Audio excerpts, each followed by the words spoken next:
Баршаңызға қайырлы күн, сіздермен Арайлым, менің каналыма қош келдіңіздер. Бүгін сіздермен ерекше дәмді, қазанның қақпағында жасалынатын дәмі тандыр нанның дәміне ұқсайтын керемет нанның рецептісімен бөлісетін боламын. Ең алдымен жылы суымызды дайындап аламыз. Жылы судың үстіне бір ас қасық дрожж ашытқымызды саламыз. Үстінен бір шай қасық шекерімізді саламыз. Жақсылап араластырып, бетін жауып көтерілгенше 5 минутқа қойып қоямыз. Осы арада ұнымызды дайындап, електен өткізіп, осылай ортасын ашып дайындап қоямыз. Енді жаңағы сұйықтығымызды алып, үстінен құятын боламыз. Барлық қажетті заттардың тізімін және мөлшерін описанияда қалдырдым.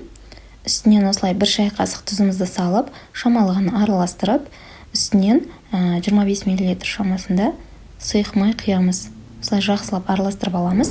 Жақсылап илеңіздер. Міндетті түрде ішінде ешқандай қамық қалмайтындай етіп, біркелкі етіп, қаттылау, тығыздау қамыр илейміз. Тым қатты да болып кетпесін, осындай жұмсақтықта қамыр илейтін боламыз. Осылай илеп болғаннан кейін қолымызға шамалы май құйып, қамырымыздың бетіне жағып, қамырдың үстінен осылай шамалғаны басыңқырап жіберсеңіздер болады. Осылай істеп болғаннан кейін қамырымыздың бетін пищевая пленкамен жауып, бір жарым сағатқа қамырымыз жақсы көтерілгенше жылы жерге қойып қоямыз. Енді бізде осы арада 1 жарым сағаттай уақыт өтті. Байқағандарыңыздай қамырымыз көтеріліп, әдемі болып тұр.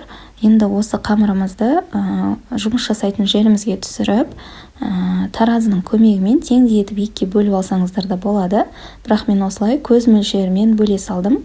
Екі бөлшекке бөліп алғаннан кейін қамырларымызды осылай дөңгелектеп, жұмыс жасауы ыңғайлы етіп, осылай илеп қоятын боламыз. Осылай дөңгелектеп алғаннан кейін бетін пищевая пленкамен жауып, көтерілгенше осылай шамамен 10 минутқа қойып қоямыз. Міндетті түрде осылай пищевая пленкамен жапқан кезде ешқандай ауа кірмейтініне көз жеткізіп алыңыз, себебі ауа кірсе қамырыңыз қайысып қалады. Әзірге қамырымыз көтерілгенше осылай қатты жанып тұрған газ отымызға қазанымызды қойып аламыз. Және де жанына жай жанатын отқа қақпағын қоямыз. Қақпағы міндетті түрде осылай жай жанатын отта болғаны дұрыс. Егер де қатты жанатын болса, қақпағыңыз күйіп кетуі мүмкін. Сол себепті осылай орташа отта жанатын газдың көзіне қақпағымызды қойып, шамамен 10 минут шамасында екеуін қыздырып алатын боламыз. Қазанның түбі күйіп кетпес үшін осылай бір уыс тұз тастаймыз. 2 ас қасық немесе осылай бір уыс тастасаңыздар болады. Шамамен 10 минут көлемінде біздің қазанымызда, қақпағымызда дайын болып тұрады. Шамамен 10 минут шамасында біздің қамырымызда дайын болып тұрады. Қамырымыздың осылай жай ортасынан баса отырып, күлшеміздің формасын жасап алатын боламыз. Міндетті түрде осылай ортасын жақсылап басуға тырысыңыздар, себебі пісу барысында ортасы көтеріліп, ашылып кетпес үшін ортасын жақсылап басып аламыз. Осылай кейіннен осылай үстінен шаңышқының көмегімен осындай формалар жасап шықсаңыздар да болады. Егер сізде нанырғыш болса, нанырғыштың көмегімен де жасасаңыздар болады. Менде нанырғыш болмады, сол себепті осылай вилканың көмегімен жасап шықтым. Осылай біркелкі етіп жасауға тырысыңыздар. Енді осылай жасап болғаннан кейін келесі бетіне аударып, алдын ала ақ уызы мен жұмыртқаның сары уызын бөліп дайындап қоямыз. Дайындап қойған ақ уызымызды нанның осылай төңкерген артқы бетіне шатасып кетпей, артқы бетіне осылай жұмыртқаның ақ уызын жағатын боламыз.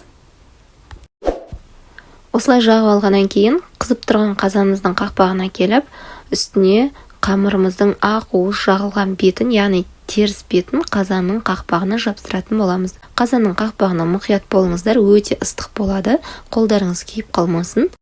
Нанымыз түсіп қалмас үшін осылай үстінен, қамырдың үстінен тағы да бір рет осылай нанырғышпен немесе вилканың көмегімен осылай басып шығамыз, және де қолыңызбен жақсылап тағы да бір қамырыңыз түспейтініне көз жеткізіп, жақсылап басып шығыңыздар.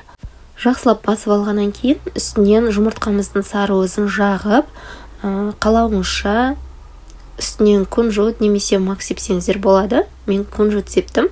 Осылай қазанымыздың үстіне апарып, шамалы төңкеріп көріңіздер. Бірінші ешқандай да түспей жақсы болып тұрса, онда қазанның қақпағын жауып, газ отымыздың астын шамалы басып, 15-20 минут шамасында қызарғанша пісіріп аламыз.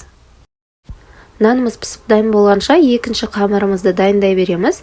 Екінші қамырымызды да дәл бірінші қамырдағыдай дайындап алатын боламыз. Қолымызбен ортасын басып, дөңгелек форма жасап, осылай шаңшықпен ұрғылап дайындап қоямыз. Енді осы арада біздің нанымыз да пісіп дайын болып тұрды. Көріп тұрғаныңыздай қызарып, өте керемет болады. Иісін енді айта алмаймын. Иісі өте керемет болады. Тәбетті ашатын тандыр нанның иісіндей иіс шығатын болады. Осылай керемет болып шығады. Сіздерге анық көрінсін деп, осылай жарыққа қарай да ашып көрсеттім. Көріп тұрғандарыңыздай қазанымыз ешқандай да күймейді. Қазанның қақпағына да жабысып қалады деп уайымдамаңыздар. Мен осылай досканың үстіне қойып, шетінен жай ғана пышақтың көмегімен ашыңқырап жібердім. Осылай жай ғана ашып жіберсеңіз, наныңыздың өзі осылай ақырын ғана алынатын болады. Көріп тұрғаныңыздай қазанның қақпағы да ешқандай қарайып кетпейді. Енді осы қазанның қақпағын бір рет жуып жіберіп, екінші нанымды да дәл солай пісіріп алдым. Арты осылай болып шығады. Көріп тұрғандарыңыздай өте керемет болып шығады. Енді осы қазанның қақпағын бір жуып жіберіп, келесі қамырымызды да дәл осылай пісіріп алатын боламыз. Байқағандарыңыздай қазанның қақпағы ешқандай да күйіп кеткен жоқ. Біздің екінші нанымыз да дәл осылай керемет болып пісіп шықты. Міндетті түрде жасап көріңіздер, сіздерге ұнайды деген сенімдемін. Өзіме ерекше қатты ұнады. Тандыр нанды сағынған кезде орнына қолданып, осылай пісіріп тұрсаңыздар болады.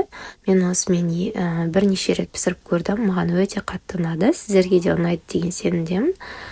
Каналға тіркеліп, лайк, комментарий қалдыруды ұмытпаңыздар. Сіздермен болған арайлым. Баршаңызға рахмет.